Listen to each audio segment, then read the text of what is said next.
Hello বন্ধুরা, আমি যখন ভিডিওটা শ্যুট করেছি তখন সকাল 9টা-10টা বাজে। তো এখন ভয়েস দিচ্ছি, এখন হচ্ছে গুড আফটারনুন। তো সবাইকে জানাই গুড আফটারনুন। আমি কৃষ্ণা চলে এসেছি তোমাদের সাথে আরেকটা ভিডিও শেয়ার করতে। তো আমার ভিডিও কেমন লাগে অবশ্যই তোমরা জানিও।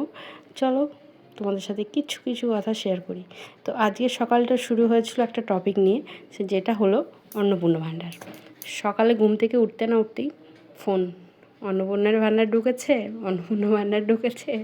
আর আমি তো সেই মন খারাপ করে বলছি, না গো তোমাদের হয়েছে। কেউ বলছে হ্যাঁ, কেউ বলছে না। তো এই করে করেই সময়টা পেরিয়ে গেলো। তো তা করতে করতে যতই চিন্তা থাক, কাজ তো করতে হবে। তো কাজগুলো বাকি নিলাম, কিছু সবজি বনিয়ে নিলাম। বর ছিল, বরের সাথেও সে একই কথা বলছিলাম। তো আজকে এই সবজিগুলো বনিয়েছি, আরও কিছু বনিয়েছি। রান্না করতে করতে তোমাদের সাথে সব কটা শেয়ার করবো। তো ফার্স্টে এই যে ভাত চাপিয়ে দিয়েছিলাম আমি, এক সাইডে ভাত, এক সাইডে তরকারি। তো এই তরকারিটা ওই যেগুলো বনিয়েছিলাম সেগুলো দিয়ে একটা তরকারি করবো। টমেটো, বরবটি, বেগুন দিয়ে একটা তরকারি চাপিয়ে দিয়েছি, সাথে ভাত পড়ছে। আর তা করতে করতে দেখছি কারেন্ট গ্যাসের চুলায় অন্ধকার। আর আমাদের রান্নাঘরটা এতই অন্ধকার যে কিছু লাইট না জ্বালিয়ে আমি কাজ করতেই পারবো না একদম।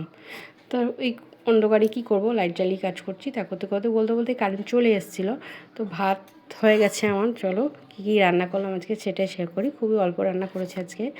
আর ভাত করেছি এই যে আলু সানা, এই তরকারিগুলোই। আর তারপরে গ্যাসটা মুছে নিয়েছি সুন্দর করে। আমি তো এটা পরিষ্কার করতে কিন্তু খুব ভালো লাগে, রান্নাঘর কিন্তু পরিষ্কার আমার রাখতেই হবে। তা করতে করতে এই যে সব গ্যাস মুছে কড়াই ধুয়ে চান করতে চলে গেলাম ছাদে কাপড় মিলতে। আর এই দেখো এত গরম লাগছে, আমি চটি পরে যেতে ভুলে গেছি, পাগুলোকে বারবার করে তুলছি। আর ওপরে চটি থাকে, বাট আমার পরা হয়নি। আর সানটা এত গরম হয়ে গেছে আজকে, প্রচণ্ড কিন্তু রোদ দিয়েছে। গরমটা যখন বৃষ্টি হয় তখন কী মনে হয় বলো তো, সবসময় বৃষ্টি হচ্ছে, ভালো লাগে না। আর রোদ দিলে মনে হবে ওই বৃষ্টিটাই ভালো ছিল, ঠান্ডা তো ছিল একটু, মানে এত রোদের জন্য বলা হয়। তো কিছু কাপড় সকালে মিলে দিয়েছিলো মা, সেগুলোকেই আমি তুলে নিলাম। আর কিছু কাপড় কেচে নিয়ে এলাম, যেহেতু আমি রান্নাবান্না করে চান করলাম, সকাল থেকে ছাড়া কাপড়ই ছিলাম। সকালে আজকে তো মর্নিং স্কুল নেই, যেহেতু ডে স্কুল, তার জন্য দেরি করে চান